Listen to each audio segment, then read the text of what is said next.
စေကန်သွားပြလို့ကိုယ့်ရဲ့ဆေးစာအုပ်မှာကိုကဘာဆေးတွေဆက်တောက်ရမှာလဲဘယ်တော့ပြန်လာပြရမှာလဲဆိုတာသိချင်တယ်ဆိုရင် TTC နဲ့ TCA ဆိုတဲ့စကားလုံးလေးတွေကိုလိုက်ရှာကြည့်ပါ TTC ဆိုတာက treatment to continue ပါဒီ TTC ရဲ့အောက်မှာရေးထားတဲ့ဆေးတွေက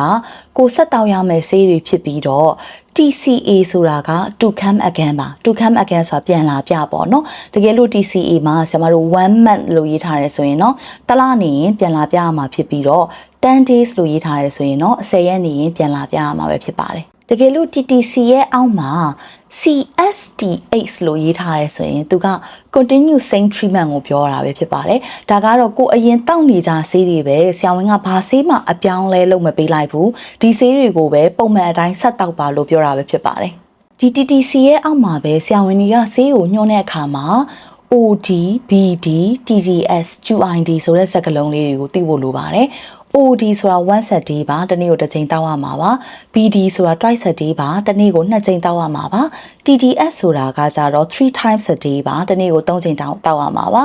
QID ကတော့4 times a day ပါတနေ့ကို4ချိန်တောက်ရမှာပဲဖြစ်ပါတယ်တကယ်လို့အဲ့ဒီမှာသူကဆိုပါစို့ metformin 500mg TDS လို့ရေးထားတယ်ဆိုရင် metformin 500mg အားကိုတနေ့ကို3ချိန်တောက်ပါလို့ပြောတာပဲဖြစ်ပါတယ်